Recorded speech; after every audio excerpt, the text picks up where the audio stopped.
세상에서 라는 제목으로 오늘 말씀 나누도록 하겠습니다. 자, 지난번에는 27장 말씀을 우리가 나누었잖아요. 가이사에게 나는 로마 황제 가이사에게 재판받겠다라고 상소해서 바울이 죄가 없음에도 불구하고 이제 베스도 총독이 그죠? 율리오 백부장 아구스토라고 하는 그 죄수 호송 부대에 바울을 맡겨서 이제 이탈리아로 보내는 그런 장면을 우리가 지난주에 살펴봤습니다. 그래서 다른 죄수들은 다 사형을 언도받고 로마 검투장에서 이제 죽게 되는 그러한 죄수들과 함께 바울이 호송되는 거예요. 배를 2번 탔죠. 아드라 무테노에서 그죠 아시아 연안을 두루 도는 그 배를 타고 가이사랴에서 어디까지 갔어요? 무라까지 가고 무라에서 이집트 알렉산드리아에서 공부를 싣고 이탈리아로 가는 배로 갈아탔습니다. 자, 오늘은 그 섬에서 멜리데라 하는 섬에서 일어난 일에 대한 이야기입니다. 자, 우리 1절 한번 읽어볼까요? 우리가 구조된 후에 안즉 그 섬은 멜리데라 하더라. 자, 폭풍 가운데 난파된 배에서 배가 완전히 부서졌습니다.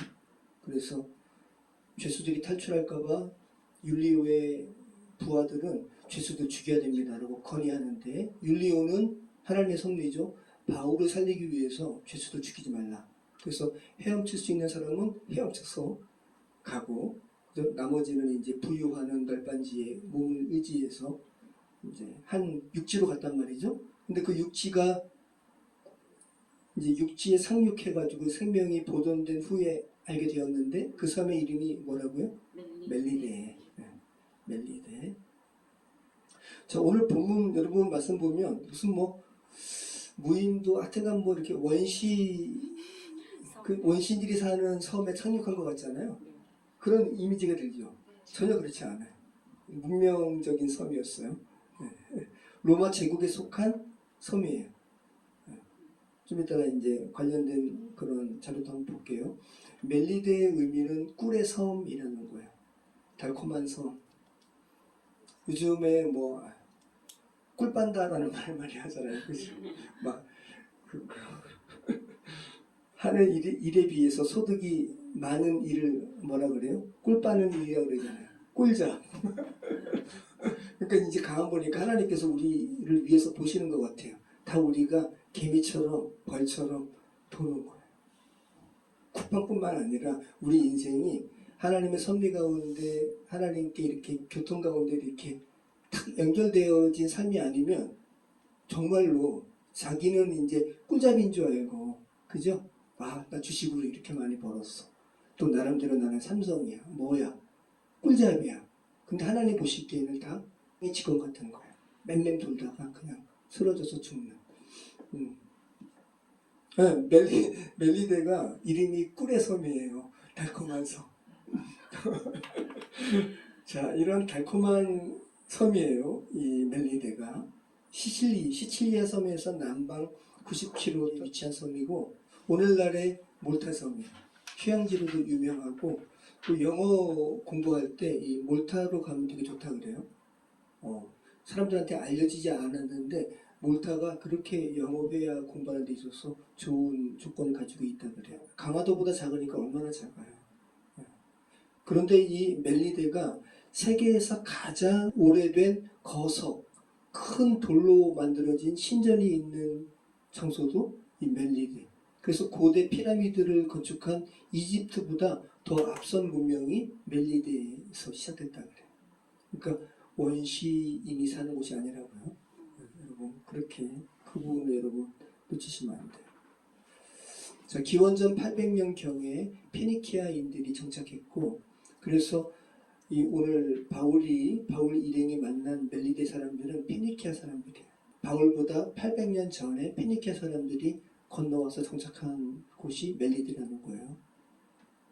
그리고 바울 시대 때는 로마 제국이 이미 기원전 2세기 정도에 멜리데를 점령해가지고 로마의 어떠한 속국, 뭐 국가적인 의미라기보다 하나의 그냥 속지라고 해야 되나요? 로마 제국의 문화권 내에 있었던 장소가 이 멜리드예요. 그러다가 오늘 우리가 본문 읽은 것처럼 바울을 통해서 하나님께서 역사하시잖아요. 복음이 전파되고 자연스럽게 또 콘스탄틴 대제에 의해서 로마 제국이 기독교 공인이 이루어지고 그래서 현재도 카톨릭 국가예요. 당시에는 이방신을 섬겼던 곳인데 그러다가 현재는 유럽 연합에도 가입되어 있는 몰타 공화국이고요. 40만 명이 인구고 16만 명이 호주에 그렇게 많이 산다고 합니다. 몰타 공화국 내에는 40만 명이 사는데 호주에만 오스트레일리아에만 16만 명이 몰타인이 있다고 그래요.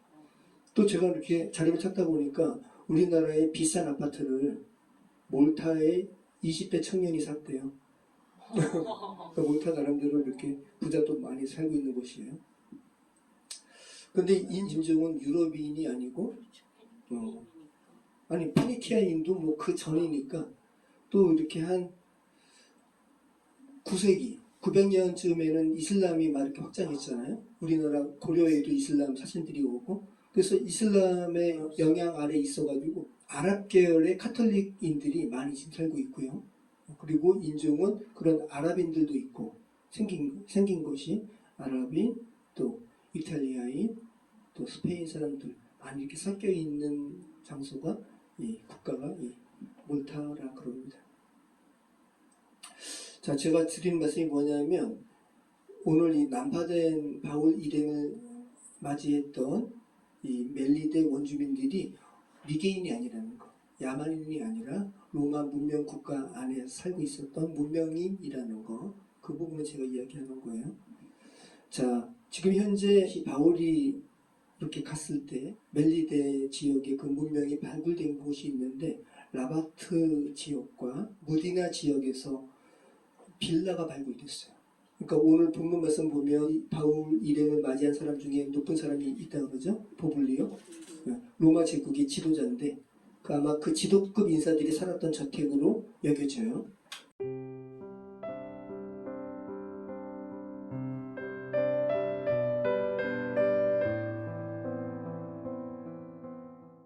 자, 우리 2절 말씀 같이 읽겠습니다. 비가 오고 날이 차매 원주민들이 우리에게 특별한 공정을 하여 불을 피워 우리를 다 영접하더라. 자, 바울 일행이 유라굴로 광풍물에 인해서 배가 파손된 다음에 헤엄치고 또 뗏목을 타고 널빤지를 잡고 멜리데 섬으로 왔을 때가 AD 61년 11월쯤 되었다 그래요. 그래서 초겨울이에요.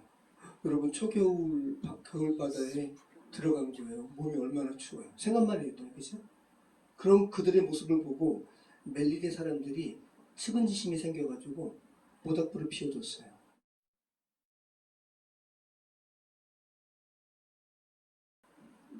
자, 여기서 이 원주민이라고 번역된 말이 바르바로이라는 헬라어를 번역한 말이거든요. 영어로 미개인, 야만인이 뭐냐면 바바리안이에요. 바바리안, 이 바르바로이라는 헬라어에서 온 거예요. 야만인. 자, 그런데 그러니까 이제 야만인이라고 점차 의미가 이렇게 안 좋은 것으로 퇴색되었지만 제일 처음에 의미는 뭐냐면 다른 말을 쓰는 사람들. 로마인 헬라 사람들이 보기에는 이 사람들이 바르바로 이렇게 발음하는 것 같은데 무슨 말인지 모르겠는 거예요. 그러니까 우리말로는 약간 의성어 같기도 해요. 그죠? 바르바로이. 여기에서 오늘날 미개인을 의미하는 바바리안 이 영어가 이렇게 파생이 되었어요. 근데 제일 처음에는 야만인을 의미하는 것이 아니라 이 바울 당시에도 야만인이 아니라 헬라말을 쓰지 않는 사람들, 헬라말을 모르는 사람들, 다른 언어를 쓰는 사람들이라는 의미라는 거예요.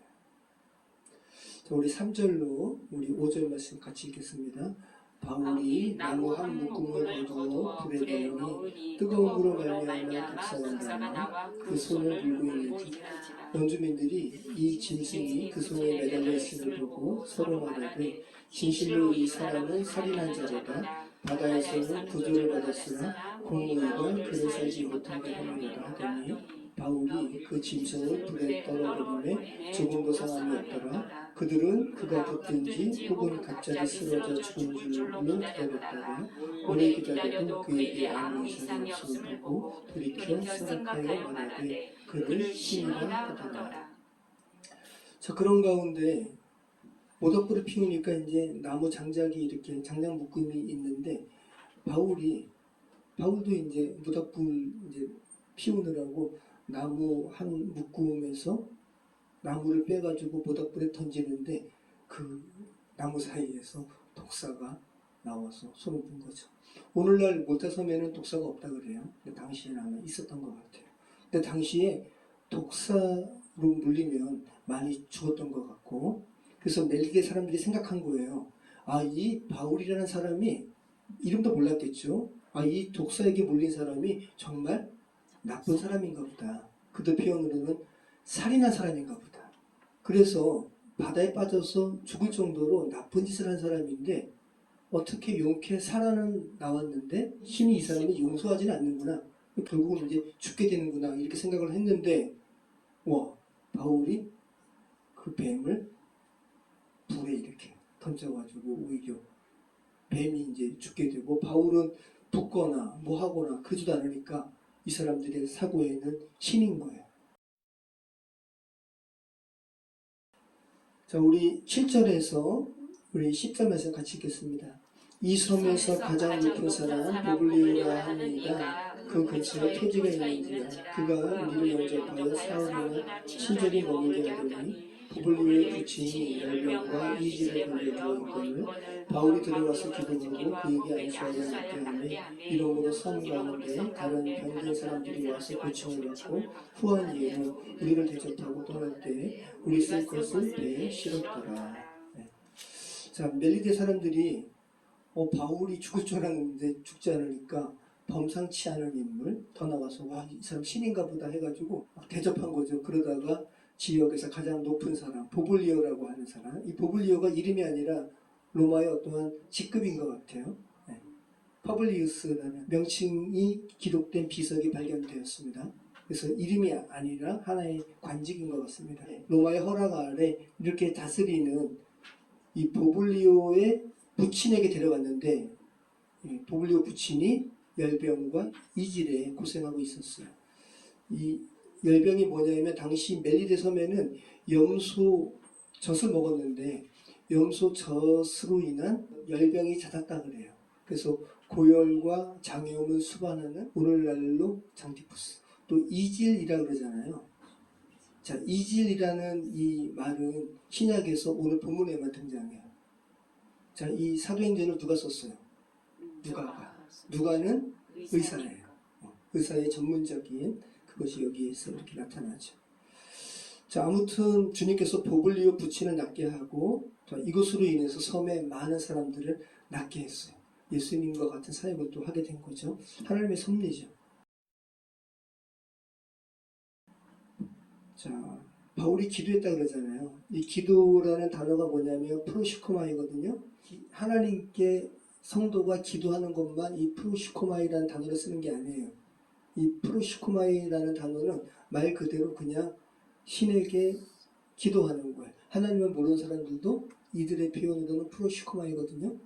그러면 기독교인의 프로시코마이와 그저 일반 불신자들의 프로시코마이의 가장 큰 차이는 뭐예요? 창조주 하나님과 끈끈하게 이렇게 묶여있는 가운데 기도하는 것이기 때문에 간절함 그리고 어떤 생동감이 있을 수밖에 없어요. 야만인과 같단 말이 나오거든요. 말 그대로 바로바르죠. 근데 우리의 기도는 하나님께 하는 이 기도는 바로바르가 아니라고요. 그죠? 네, 그 부분. 그래서 기도하실 때 그냥 이렇게 타성에 젖어가지고 기도하시면 안 되고 정말 이렇게 어눌한 말이더라도 문장이 되게, 그리고 분명히 내가 하나님께 하는 말이 그냥 의미 없는 말일 수는 없잖아요. 그죠? 분명히 제가 창조주 하나님께 원하는 바가 무엇이고 제가 하나님께 대하여 뭔가 이렇게 막혀있는 부분이 이런 부분입니다라는 것은 표현이 잘 안 되더라도 그런 생각을 가지고 주께 기도할 때 그 안에 간절함이 또 생동함이 그 안에 생동감이 있는 거죠. 그렇게 기도하는 거예요. 그래서 바울은 굉장히 구체적으로 그리고 굉장히 보글리오의 부친에게 기도할 때 하나님 앞에 상달되는 기도를 한 거죠. 그래서 낫게 하셨어요.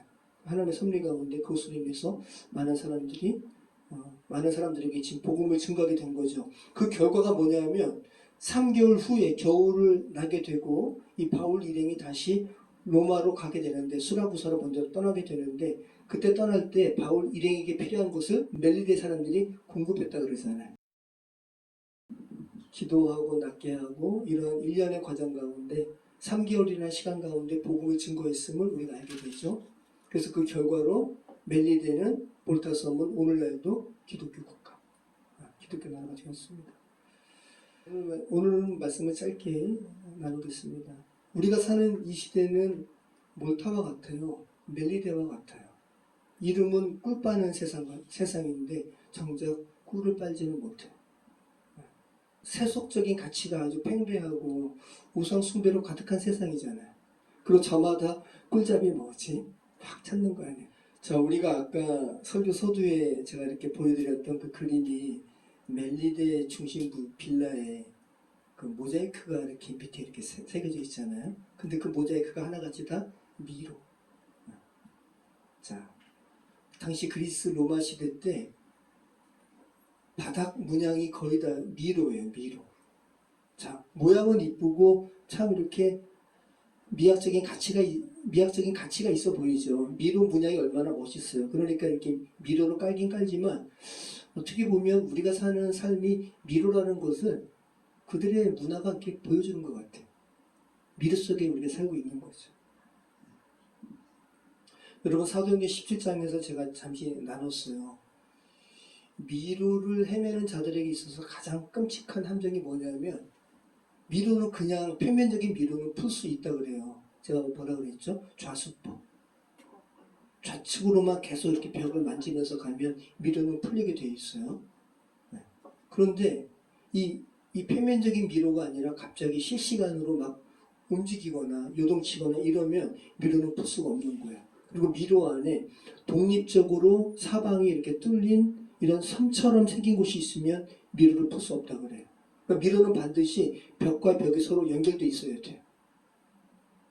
근데 우리가 사는 세상이 그렇게 한쪽 벽만 이렇게 잡고 가면 다 출구로 나갈 수 있는 그런 세상이에요? 우리가 사는 세상 그렇지 않아요. 정말 맹맹 돌다가 그렇게 근로사 하시는 분들이 그 돌다가 돌아가시는 것처럼 그러한 인생이 우리의 인생이죠. 정말 미로 같은 인생, 맹맹 돌다가 죽는 인생이 우리가 사는 인생이죠. 나름 극복하고 풀린 것 같은데 어느 시대 가다 보면 예전에 걷던 길 같고, 그렇죠? 여러분 그런 거 경험 많이 하지 않아요? 어떤 독특한 상황이 이상하다. 이거 예전에 이런 상황이 있었는데 우리 삶이 그런 거. 맹맹돌. 제가 이렇게 중학교 때 광원중학교 졸업한 다음에 신일고등학교를 간 다음에 제가 이렇게 사춘기 같은가 그쵸? 그러니까 제가 한 번은 자전거를 타고 졸업한 광원중학교를 가면서 광원중학교 운동장을 제가 자전거 타고 뱅뱅 돈 적이 있거든요. 막 소리 지르면서. 우리 삶이 다 그런 것 같아요. 장성하나 장성하지 않으나. 그러니까 어린아이라고 그 사고가 단순한 게 아닌 거죠. 다 고통 가운데 있는. 자, 미로를 푸는 방법이 여러 방법이 있다고 했잖아요. 좌수, 우수를 번갈아 가면서 사용하기도 하고 또 막다른 길을 하나하나 이렇게 제거하는 방법도 미로를 푸는 방법이라고 그러고 또 지나온 길을 표시하는 것도 미로를 푸는 방법이라 그래요. 그런데 이것은 미로가 게임일 때 가능해요. 우리는 미로를 관조적으로 바라보고 위에서 아래를 바라보면서 체크할 수 있잖아요. 그죠? 근데 우리는 미로를 직접 살아가잖아요. 우리는 우리 삶을 관조할 수 없어요. 우리는 우리 삶을 위에서 내려다 볼 수 없다고요. 그냥 그 현실 가운데 우리는 그 하나의 유판의 말처럼 우리는 미로를 도는 인생일 수밖에 없는 거죠. 자, 그럼 이러한 미로 같은 삶에서 우리가 어떻게 이 미로를 푸는 인생이 될 수 있을까? 답은 하나밖에 없어요. 그죠? 미로의 출구부터 역추적하면 되는 거죠. 네. 미루의 해답이 있잖아요. 그죠? 해답부터 우리가 사는 곳까지 역추적하면 빠져나올 수 있는 거죠. 오늘 본문도 그런 거예요. 오늘 본문에서 미루에 빠지지 않은 사람은 한 사람밖에 없어요. 바울밖에 없어요. 멜리데 사람이나 바울 일행이나 모두 미루에 빠진 사람이었어요. 바울 일행에게는 폭풍으로 인한 혼돈과 혼란의 연속이었잖아요. 그런데 하나님의 사랑 바울을 통해 전해진 하나님의 말씀이 그들로 하여금 궁극적으로 물리적인 혼돈에서 벗어나게 했죠. 근데 멜리데 사람은 물리적인 혼돈뿐만 아니라 영적인 혼돈에서 벗어나게 한 거예요. 꿀같이 달콤한 섬이라는 파라다이스 같은 섬에서 살지만 그런데 그들의 사상은 이교적인 사상에 매여 있었고요. 그래서 놀라운 일을 하니까 사람 보고 신이라 그러고 아주 저급한 죄된 세상의 사고가치 안에 매여 있었는데 바울로 인해서 복음을 만나게 되었어. 복음을 접하게 되었어요. 자, 여러분, 저희가 지금 미로 가운데 살아가요. 대다수가. 저와 여러분이 지금 하나님을 인지하고 하나님과 접촉했다면 이제 비로소 출구에서 이렇게 비춰지는 빛을 여러분이 붙들게 되었는데 그 전에는 저와 여러분이 다 미로 같은 삶에 사셨다는 거. 우리 백강희 선생님이 지금 이제 미로에서 벗어나신 것 같으세요? 아니에요? 옆에 전순아 집사님께서 이렇게 빛을 향해 나가 계시잖아요. 같이 이렇게 손잡고 가시면 돼요. 네, 우리 김한숙 권사님도 네, 한생아 성도님 이렇게 손잡고 같이 자, 우리가 미로 가운데 혼란 가운데 이렇게 살아가고 살아왔는데 자, 미로 가운데 역사하시는 하나님께 좀 집중하셨으면 좋겠습니다. 왜냐하면 하나님의 역사는 미로 가운데 사는 삶 위에도 함께 하시기 때문에 역사하시기 때문에 그죠? 네, 바울과 함께 했던 그 배 위 있었던 사람은 미로 같은 그런 상황 가운데 있었는데 하나님께서 그 위에서 역사하셨잖아요. 자, 제가 감신대학원에서 공부할 때 한 학기를 뭘 공부했냐면 과정신학을 공부했거든요. 과정신학. 화이트헤드의 과정신학을 장왕식 교수님이라는 분이 과정신학 전문가세요. 그래서 그분의 수업을 들었죠. 너무 좋았어요. 자, 과정신학이라고 하니까 뭐 같아요? 과정 가운데 역사하시는 하나님. 그죠? 과정신학. 자, 여러분 보세요. 정통적인 신학과 과정신학은 충돌하는 것 같아요. 정통적인 신학은 하나님을 고정시키거든요. 이미 정해진 것으로. 근데 과정신학은 하나님께서 과정 가운데 순간순간 역사하시는 분으로 해석될 수 있는 거예요. 여러분, 과정신학은 성경에 없는 신학이 아니에요. 성경에 있는 거예요. 그래서 과정신학에서는 이 하나님께서 사랑으로 설득하시는 분이심을 강조해요. 여러분, 하나님은 사랑으로 너희가 이렇게 고착화된 죄된 패러다임 가운데 있는 우리를 하나님께서는 나무라지 아니하시고 계속 사랑으로 설득하세요. 대표적인 게 뭐예요? 요나서의 요나예요. 하나님께서 요나더러 정말 당시에 아주 악한 제국 아시리아, 이스라엘에게는 원수 같은 나라에 가서 복음 증거하게 하시잖아요. 여러분, 당시에 아시리아 이 군인들은 정말로 사나웠다 그래요. 그 부조를 보면 사람들 다 참수해가지고 아시리아가 지금의 이라크 아니에요. 정말로 너무 소름이 끼치는 거죠. 이런 잔혹한 행위를 했던 그 아시리아에게 가서 복음 증거하라고 그러잖아요. 요나는 싫다고 하나님 앞에 대놓고 싫다고 그래요. 근데 하나님께서 어떻게 하세요? 교보제를 사용하세요. 아주 뜨거운 떼어볕에 갑자기 박너쿨 자라게 해가지고 요나의 머리를 이렇게 그늘지게 하잖아요. 그러니까 요나가 살 것 같아요. 지금 우리 폭염 가운데 있는데 시원하니까 얼마나 좋아요. 그러다가 하루아침에 이 박너쿨을 하나님께서 말라버리세요. 그러니까 요나가 괴로워가지고 죽으려고 그러는 거예요. 그러니까 하나님께서 요나에게 말씀하시는 거죠. 야, 너 하루아침에 이렇게 자랐다가 하루아침에 없어지는 이 박너쿨 그렇게 너 아까워하냐? 근데 이 니느웨에는 생명을 가진 이 동물들과 하나님의 형상으로 지음받은 사람들이 이렇게 많은데 하나님께서 요나를 설득하시는 거예요. 그죠? 자, 오늘 본문도 정통적인 신앙관으로 본다면 하나님의 뜻을 전한 바울의 권함을 받지 않아서 광풍에 내몰린 이들이 이제 끝난 것 같아요. 죽을 것 같아요. 그죠? 그런데 하나님께서 새롭게 계속 역사하시잖아요. 하나님께서 바울을 통해 말씀하셨을 때는 그죠? 그 겨울을 그대로 미항에서 지내야 되는 거예요. 근데 지내지 않고 떠났을 때 광풍에 해서 이제 멸망당하는 것 같잖아요. 그럼 하나님께서는 고착하되신 하나님이라고 본다면 그 상황 가운데서 다 죽어야 돼요. 바울만 하나님의 섭리 가운데 뭐 뗏목을 통해서도 뭐든 살리시는 거지. 근데 하나님께서 또 바꾸시죠. 과정 가운데서 또 하나님의 뜻을 돌이키시고 또 역사하시는 거예요. 그렇죠? 우리의 삶에 그렇다고요. 하나님께서 우리의 삶에 그렇게 세세하게 어떤 순간에 우리가 하나님의 뜻을 저버리더라도 그죠? 그래서 우리가 보기에는 와, 나 이제 하나님께 더 이상은 어떠한 그런 하나님의 은혜 가운데 나는 있을 수 없을 것 같아. 이런 생각에 내몰릴 때도 하나님은 그렇지 아니하시고 우리에게 새롭게 역사하신다는 거 여러분 기억하시기 바라요. 멜리데 사람들도 마찬가지였더라는 거. 그렇게 다신적이고 이교적인 문화 가운데 미륵을 헤매는 것이 그들에게는 달콤해 보였지만 그들의 삶에 바울 일행을 만나는 사건이 펼쳐지고 그죠? 복음을 접하는 이런 시간으로 그들이 결국은 하나님을 섬기게 되는 사람으로 바뀌게 되었다는 거. 그렇게 주님께서 이끌어 가셨다는 거. 그래서 우리는 농담으로라도 이 생은 망했네 라는 말을 하면 안 돼요. 그게 얼마나 과정 가운데 역사하시는 하나님을 부정하는 거예요. 그죠?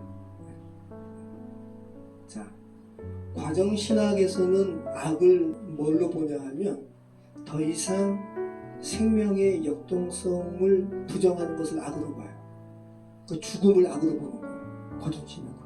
그러니까 이 생은 망했네 라는 말은 과정 신학에서 본다면 하나님의 관점에서 본다면 되게 악한 말인 거. 근데 우리가 너무 연약하니까 너무 쉽게 그런 말을 하죠. 그죠? 네. 자, 여러분 기억하시기 바랍니다. 우리 삶은 고정되어 있지 않다는 것. 사랑의 하나님께서 우리의 삶을 가능성을 가지고 계속 우리의 삶을 주시하시고 또 어려운 가운데 빠진 것 같으면 구출하시고 또 새로운 가능성으로 우리를 이끌어 가신다는 것. 그것을 신뢰하는 것이 하나님의 자녀의 본분인지 믿습니다. 그렇게 하나님 의지할 때 비록 실패처럼 보이는 상황일지라도 회복해 하시는 하나님의 은혜 가운데 우리가 살게 되는지 믿습니다. 기도하겠습니다. 참 좋으신 하나님 감사합니다. 오늘 꿀의 섬이라는 멜리데 섬에서 이루어진 일을 통해서 하나님께서 과정 가운데 역사하시는 분이시라는 거, 하나님은 결코 가만히 계시지 아니하시고 우리 위해서 항상 역사하시는 분이심을 다시 한번 고백합니다. 주님의 은혜 가운데 우리의 삶을 온전히 올려드릴 수 있도록 우리의 시야를 하나님의 시야와 같이 우리의 삶을 좀 조망할 수 있는 우리의 인생 될 수 있도록 주님 축복하여 주시옵소서. 예수 그리스도 이름으로 기도합니다.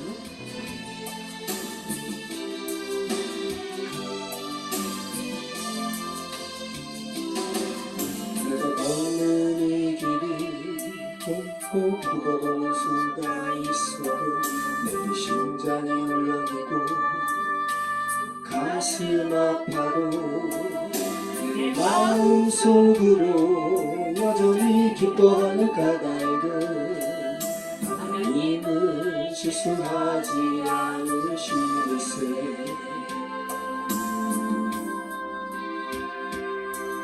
내가 세운 계획이 곧 비날지 모르면 그냥 덧없이 쓰러질 수 있지만 나 여전히 인도하시는 주님을 신뢰하는 까닭은 주께서 내가 가야 할 길을 잘 아시겠어요.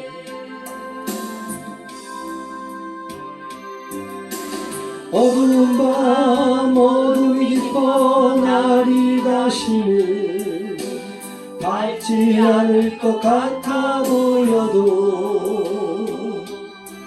내 신앙 부여잡고 주님께 모든 것 맡기리 하나님을 내가 믿음일세.